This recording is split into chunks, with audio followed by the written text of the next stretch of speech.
Good morning to all of you.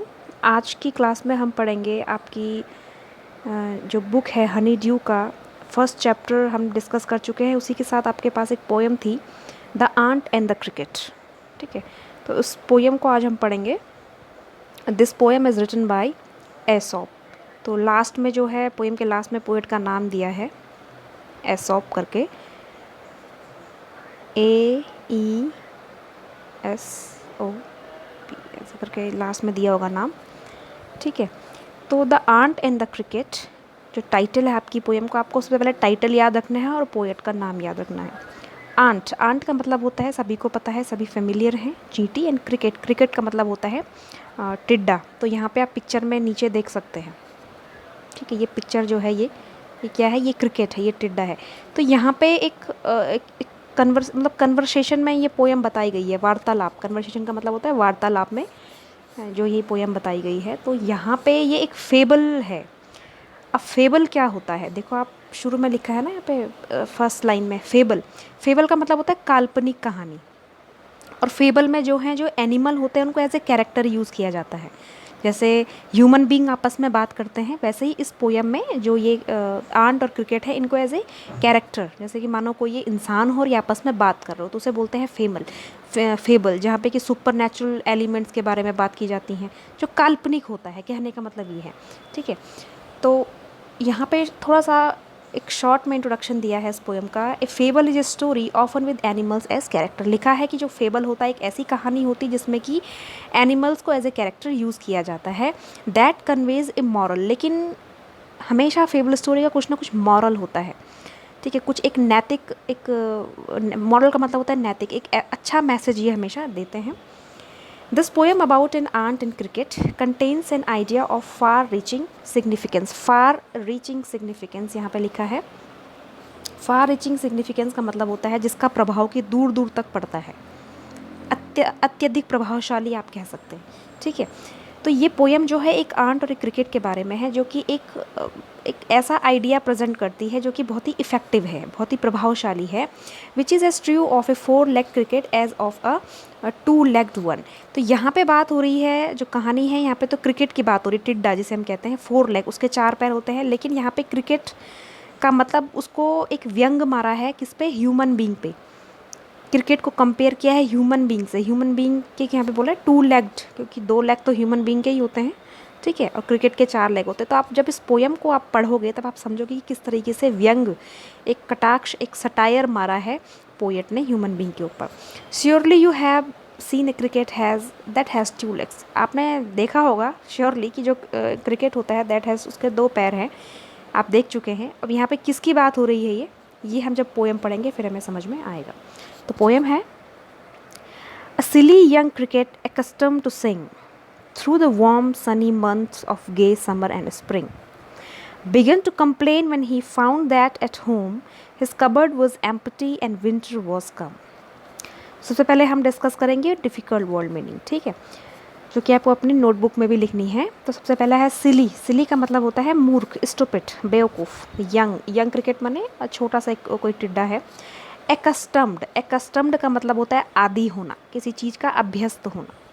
ठीक है ना, किसी चीज़ की आदत पड़ जाना। Through the warm, through the warm, warm का मतलब होता है गरम। ठीक है, sunny month of gay, gay का मतलब होता है खुशी से, हैप्पीली, मैरिली। ठीक है, समर आपको पता ही है, गर्मियों का महीना, और स्प्रिंग पता है, स्प्रिंग का मतलब बसंत का महीना। बिगिन टू कंप्लेन, कंप्लेन का मतलब होता है शिकायत करना। ठीक है, कबर्ड, कबर्ड का मतलब होता है अलमारी। एम्प्टी, एम्प्टी का मीन्स होता है खाली। एंड विंटर, विंटर का मतलब होता है सर्दियों का जो मौसम होता है। ठीक है, तो यहाँ पे बताया गया है कि जो एक यंग क्रिकेट है उसको बोला गया है कि ही इज़ वेरी सिली। सिली माने मूर्ख है। ठीक है, अब मूर्ख क्यों है वो हमें आगे पता चलेगा। अभी उसके बारे में बताया गया है कि ही इज़ एक्स्टम्ड टू सिंग, मतलब वो हमेशा गाता ही रहता है, उसको गाने का बहुत शौक है, गाना, डांस करना। ठीक है, through the warm sunny month of gay summer and spring, वो क्या करता है जितना भी ये समर और स्प्रिंग का जो सीज़न होता है, ये पूरे सीज़न में क्या करता रहता है, हमेशा जब गर्मियों का टाइम होता है तो ये हमेशा गाता है, ठीक है, अपना टाइम ऐसे ही वेस्ट करता है पूरा गा के या डांस करके, ठीक है। तो उसको मज़ा आता है क्योंकि होता है जब समर आती है तो सब लोग खुश रहते हैं, स्प्रिंग का जब मौसम आना शुरू होता है तो सबके दिलों में खुशी, तो वो भी बहुत खुश हो जाता है क्योंकि ये मंथ होते ही ऐसे हैं, इसलिए इनको यहाँ पे गे कहा गया है, खुशी वाले मंथ, ठीक है। अब क्या होता है, begin to complain when he found that at home his cupboard was empty and winter was कम।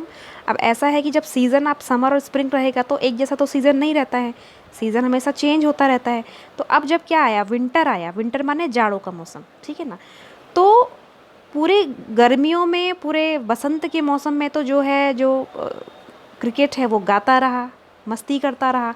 लेकिन जब विंटर का मौसम आया तो ही बिगिन टू कंप्लेन, उसने शिकायत करी कि उसके घर में तो खाने के लिए कुछ है ही नहीं, क्योंकि उसकी जो कबर्ड है वो क्या है, एम्प्टी है, खाली है। तो खाने के लिए अपने आप तो आएगा नहीं, उसके लिए तो आपको क्या करनी पड़ेगी, मेहनत करनी पड़ेगी। जब आप मेहनत करेंगे तभी आप खा पाएंगे। तो वो तो पूरे समर और स्प्रिंग में तो वो क्या करता रहा, गाता रहा, डांस करता रहा, ठीक है। आगे है,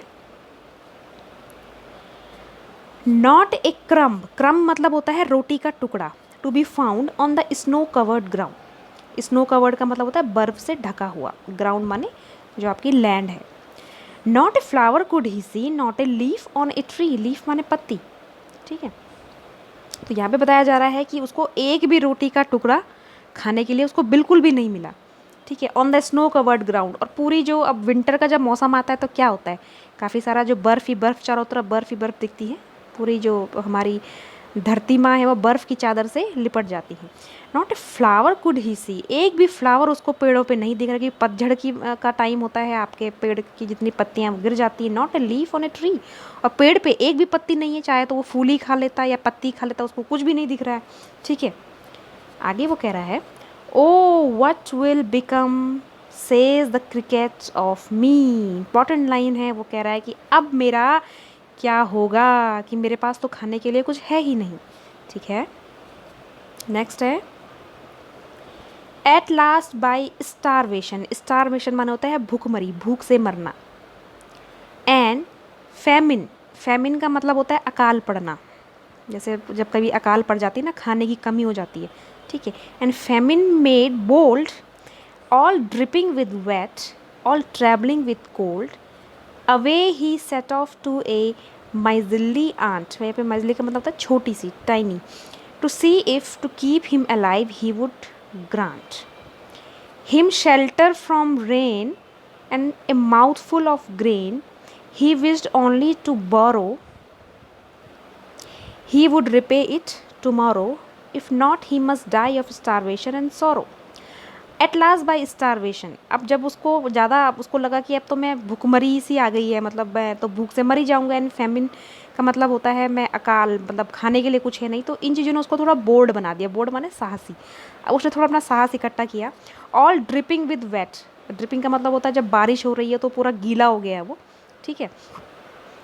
and all trembling with cold, अब वो ट्रैम्बल का मतलब होता है कांपना, कोल्ड माने अब जब सर्दियों का टाइम होता है, जब बारिश होती है तो बहुत ज़्यादा ठंड लगती है, ठीक है। Away he set off to a miserly ant, अब वो क्या है, सेट ऑफ माने होता है जाना, मतलब अब वो सोचता है कि मैं किसके पास जाऊँ, अब जो आंट है अब वो ही मेरी मदद कर सकती है। छोटा सा जो प्राणी होता है, छोटा सा क्रिएचर, उसको बोला है ant. To see if to keep him alive he would grant, अब वो जाता है उसको कि क्योंकि उसको पता है अगर मुझे ज़िंदा रहना है तो मुझे ग्रांट मतलब मुझे कुछ मांगना पड़ेगा इनसे, ठीक है। अब क्या मांगता है वो, हिम शेल्टर फ्रॉम रेन, एक तो वो मांगता है शेल्टर, कि मुझे क्या करो, रहने की जगह दो, शेल्टर माने होता है रहने का स्थान, फ्रॉम रेन क्योंकि बारिश हो रही है।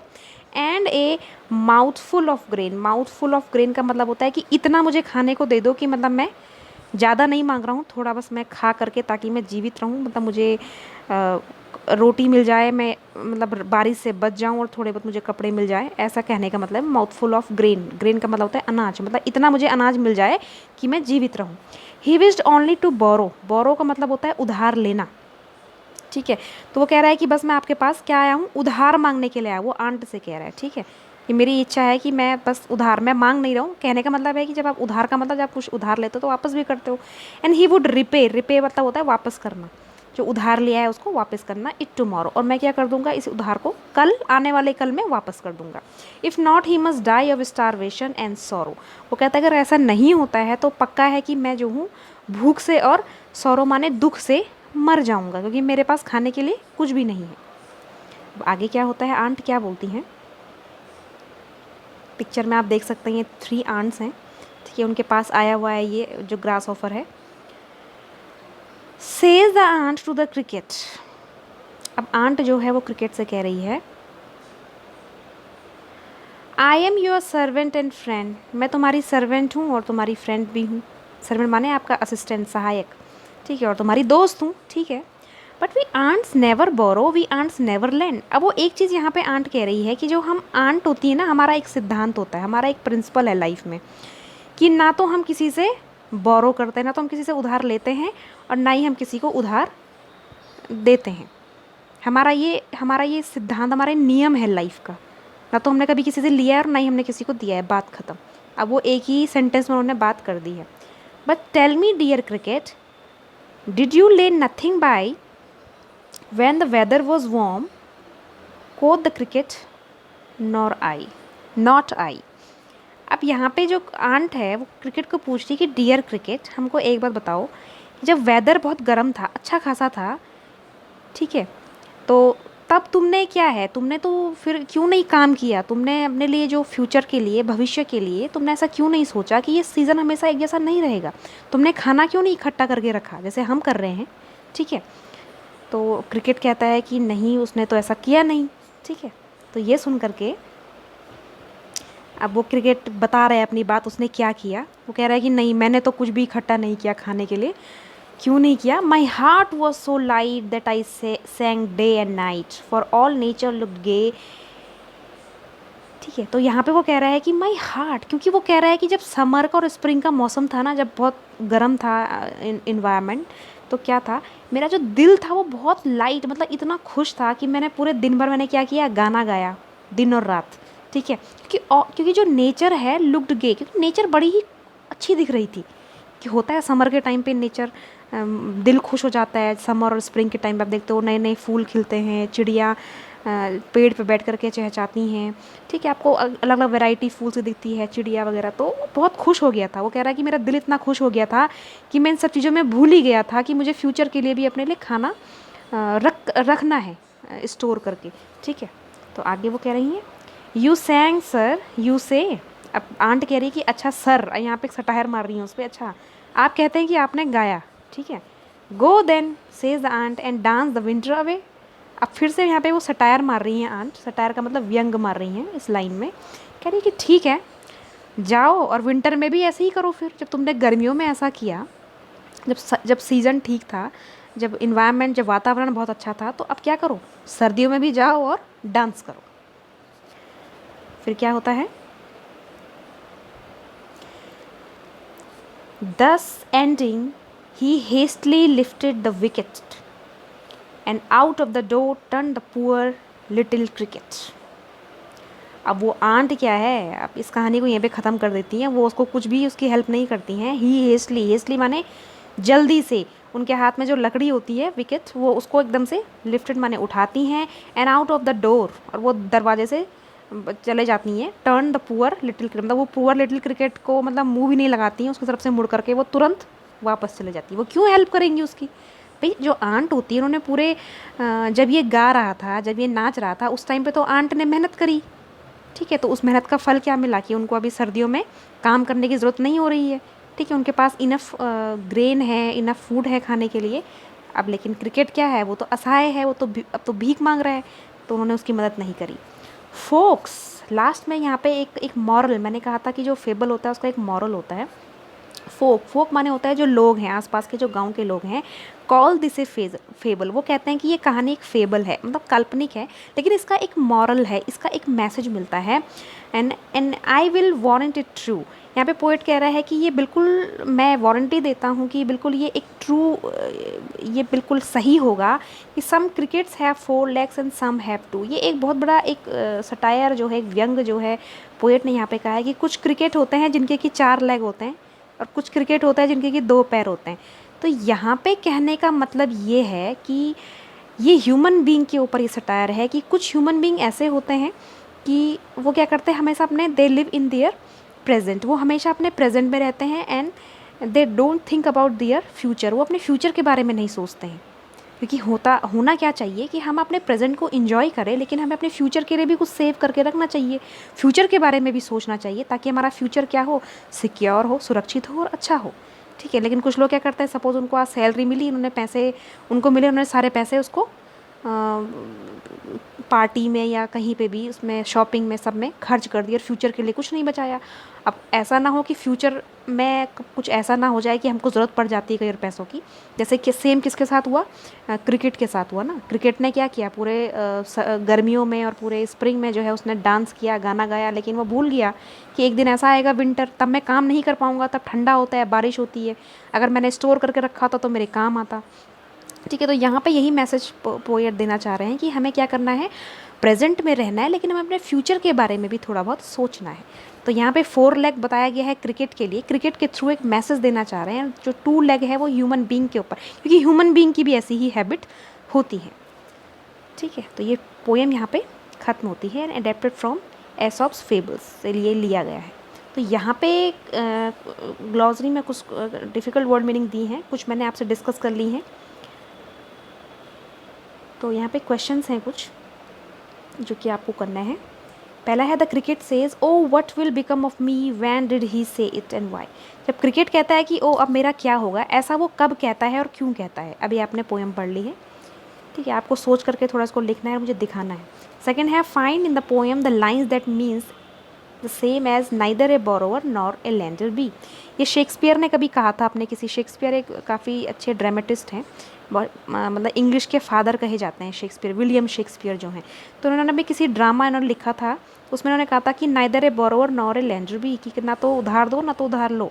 तो ये कौन सी लाइन आपको बता रही है इस पोएम में, अभी आपने पढ़ी है। ठीक है, and what is your opinion of the ant's principle, आपके ओपिनियन में जो चींटी है उनका प्रिंसिपल क्या है, उनका सिद्धांत क्या है, वो आपको बताना है। And the ant tells the cricket to dance the winter away. Ant कहती है ना क्रिकेट को पोएम में कि डांस करो, सटायर मारती हैं। डांस का मतलब होता है कि तुम खुश रहो और अपना टाइम वेस्ट करो, यहाँ पे डांस का मतलब ये है, व्यंग मारा है। ठीक है, do you think the word dance in appropriate here, क्या आपको लगता है कि उसने बिल्कुल सही वर्ड बोला है यहाँ पे, अप्रोप्रिएट बोला है, अगर ऐसा है तो कैसे बोला है, क्या बोला है। ठीक है, फोर्थ है, which lines in the poem express the poet's comment, read them aloud. यहाँ पे एक पोएट भी कमेंट मारता है लास्ट में, कौन सी लाइन है वो भी आपने लास्ट में पढ़ी, जहाँ पे आई का यूज़ हो रहा है, आप लास्ट पैराग्राफ में आप उसको ढूंढेंगे। ठीक है, right the comments in your own words. अब यहाँ पे आपको जो कमेंट्स हैं क्या है, वो अपने शब्दों में लिखना है। ठीक है, तो ये आपका आज का काम है। ये पोएम है, इसको आपको सबसे पहले तो ये पोएम जो है आपको अपनी 8 लाइन की ये पोएम करके अपने आपको जो है इतने से यहाँ से लेकर के यहाँ तक आपको अपनी कॉपी में लिखनी, क्योंकि आपके एग्ज़ाम में आती है 8 पूरे 10 नंबर की ये पोएम। ठीक है, दूसरा आपको इसके वर्ड मीनिंग करनी है और इसके जो क्वेश्चन आंसर है वो करने हैं।